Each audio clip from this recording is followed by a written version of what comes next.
अच्छे दिन आएंगे और इसीलिए शुरू के हिस्से में मैंने तमाम पार्टियों से यही पूछा कि आप बताइए, ताकि आप भी समझ सके कि कौन कितने आत्मविश्वास या फिर अति आत्मविश्वास से इस वक्त लबरेज है। लेकिन तस्वीर वही है जो आम आदमी अपने वोट के जरिए बनाता हुआ दिख रहा है। और इसी पर अभय जी आपसे मैं आप प्रतिक्रिया चाहती हूँ। आपने सबको सुना है, हर कोई ये जान रहा है, चाह रहा है, देख रहा है कि वही आगे बढ़ेगा, लेकिन जो सही तस्वीर उभर कर आ रही है, आम आदमी पार्टी का आना कितनी बड़ी परेशानी का सबब नरेंद्र मोदी के लिए, क्योंकि उनकी तो हवा निकल गई थी उस वक्त, चल रही थी, अब लगता है निकल रही है। देखिए, ठीक एक महीने पहले दिल्ली विधानसभा का नतीजा आया था, 8 दिसंबर को, आपको याद होगा। आज 9 जनवरी है।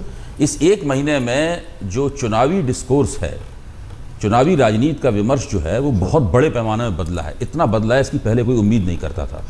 मैं पहले कहता था कि दिल्ली के चुने हुए मुख्यमंत्री के तौर पर अगर अरविंद केजरीवाल केवल 5% चुनाव जीत सरकार बना सकते हैं, लेकिन चुने हुए मुख्यमंत्री के तौर पर वो पूरे देश का दौरा करेंगे और लोगों के सामने पेश करेंगे अपनी उपलब्धि को, उसका बहुत बड़ा फर्क पड़ेगा और नरेंद्र मोदी को बहुत बड़ी प्रतियोगिता, बहुत कड़ी प्रतियोगिता देंगे।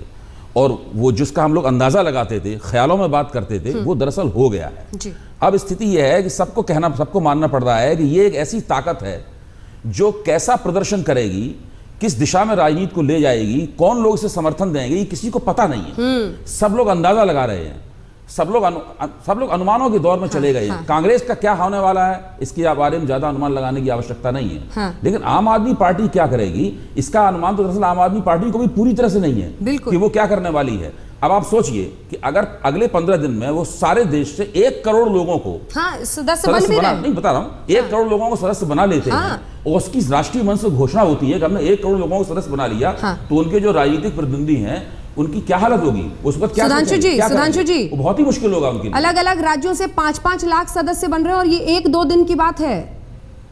और मैं आपको एक छोटी सी बात और बता दूं, चीनी कम्युनिस्ट पार्टी जब माओ से तो उसके नेता थे और वो अपने लोकप्रियता के शिखर पर थे, उस वक्त उसकी सदस्य संख्या केवल 2 करोड़ थी।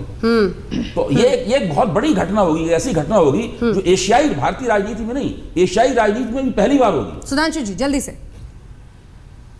अंजना जी, देश के सामने 2-3 प्रश्न हैं।